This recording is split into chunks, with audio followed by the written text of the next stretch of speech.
Now, if we take a close look and examine the Skywalker saga, by far, 3 of the fan-favorite characters, without a doubt, is of course Anakin Skywalker with the prequels, and of course Obi-Wan Kenobi and Luke Skywalker in the original Star Wars trilogy, both of which by George Lucas.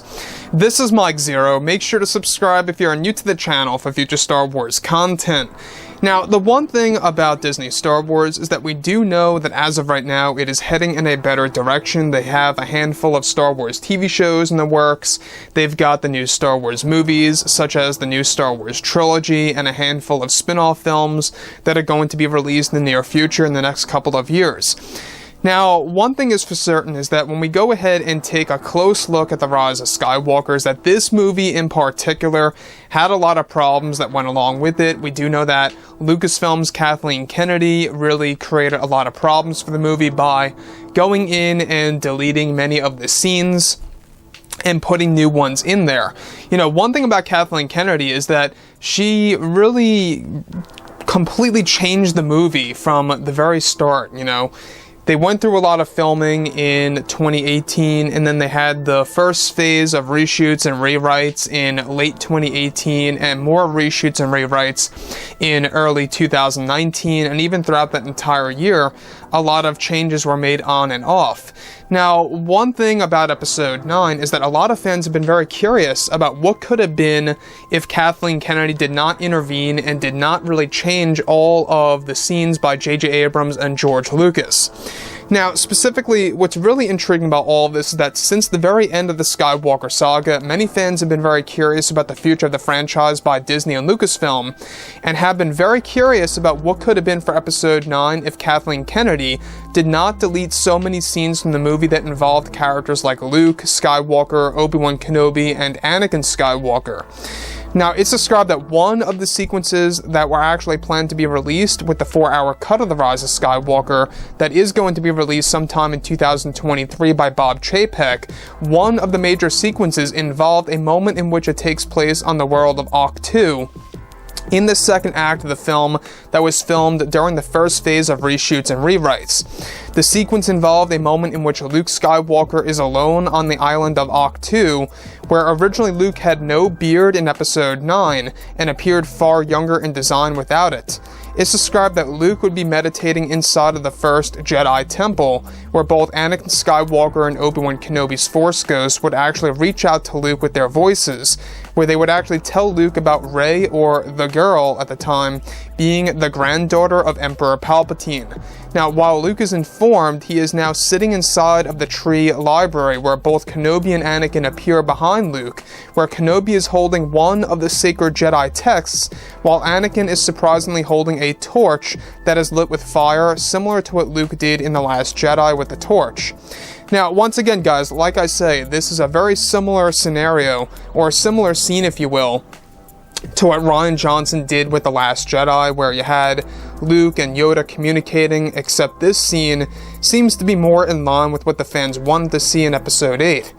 Now, Anakin addresses that Luke has been considering burning down the library, the tree library, and questions why. Of course, where Luke states that the Jedi way is flawed, and it needs to end. This entire scene was labeled as a flashback sequence, where the scene would then progress to a segment in which Luke Skywalker takes a seat inside of the tree library, where Kenobi and Anakin inform that the girl is very gifted and holds great potential. The sequence was best described to take place years before The Force Awakens, where it explores Luke's early days on the island of Ahch-To, and the very last time that Luke is connected with the Force. The scene would show the audience the very moment in which Luke decides to close himself off from the Force, and watches the Force ghosts of both Luke and Anakin Skywalker vanish before his very own eyes, and decides to sink his X-Wing on purpose into the ocean of Ahch-To, while tossing a handful of Jedi artifacts into the ocean as well, while examining Leia's lightsaber and storing it inside of a Jedi hut stone wall, hiding it from himself to get rid of the reminder of the Jedi way.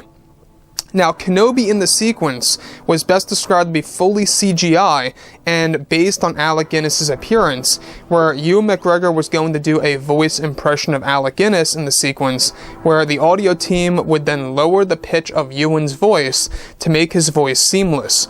Hayden Christensen participated in the filming of Anakin Skywalker, where he had a different appearance as well, with longer hair and an older design in the scene, where the scene was best described to be similar to the Luke and Yoda scene, with more emotion involved this time for Episode 9 by George Lucas and J.J. Abrams.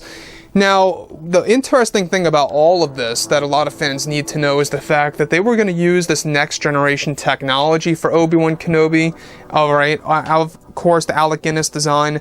The Alec Guinness design was best described to be a CGI layout where Ewan McGregor was going to do a voice impression. Now, let's focus on this because this is a very interesting scenario here. So, you have, of course, Ewan McGregor doing the voiceover work of Obi-Wan Kenobi, and then you got the CGI work of Alec Guinness.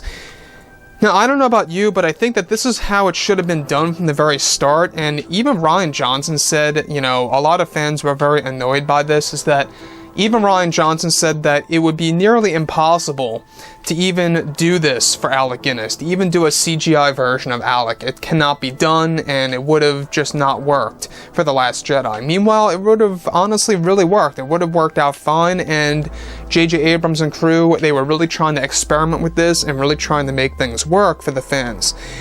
One thing I've really got to point out here is that this is an excellent scene that explains the very moment in which Luke essentially turns himself off from the Force, or just shuts himself off from the Force, and the very last time that he sees Obi-Wan Kenobi and Anakin Skywalker, right? His two masters, per se, apart from Yoda. Now, this scene, no mention of Yoda as of now, but it involved Anakin and Kenobi inside of the tree library primarily, where Anakin is holding that torch lit by fire. You can tell that J.J. Abrams is really trying to aim for a very interesting visual here, where it's very dark and shadowy and dimly lit, showing the Force Ghost looking at Anakin, or should I say looking at Luke inside of the tree library, where you got Kenobi holding one of the Jedi texts, telling him the Jedi code and all these different things. The one thing that I think is very interesting is that how Anakin addresses to Luke that Luke has been thinking about torching or destroying the tree library of the Jedi Temple, and questions why. And this is where we get a little bit more of a glimpse as to why Luke needed to do away with the Jedi way. So we can see that J.J. Abrams was really trying to pick up on where Rian Johnson left off in The Last Jedi, and I think that some fans would have accepted this scene while others would have not accepted this. Some fans may very well just see this as Luke being a downer once again, but here we are, we have Luke in this scenario where he would have actually had a reunion with both Kenobi and Anakin Skywalker. I guess J.J. Abrams did not want to throw Yoda in there because Yoda already had his shot in The Last Jedi. He wanted to give more attention to Kenobi and Anakin in this very big sequence that takes place in the second act of the film as a flashback. Now keep in mind, this was actually said to take place years before The Force Awakens in a flashback, where they were going to use de-aging technology on Mark Hamill, where Mark Hamill shaved his beard. It also lines directly up with what Mark Hamill tweeted, I think it was in the summer of 2018, where he was shaving his beard off, and he was actually teasing fans as to why he shaved his beard off. And it really left a lot of fans wondering what in the world is going on with Luke for Episode 9. It's very unfortunate that Kathleen Kennedy decided to really just delete all these amazing scenes and really took the emotion and power away of characters like Luke, Kenobi, and Anakin, and what really could have been for Episode 9 if she would have just left it up to J.J. Abrams, George Lucas, and Chris Terrio, and what really could have been done possible, right?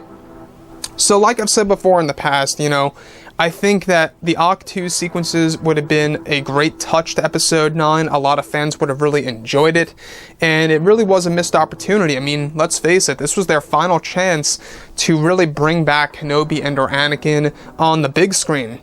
So that is an opportunity that they fully missed. all because of Kathleen Kennedy. So with that being said, guys, drop a comment below. Let me know about all of this in the comments, and if you guys did enjoy the content for today, do make sure to drop a thumbs up on this video to support the channel. I thank you all so very much for the kind support, and I'll catch you guys next time.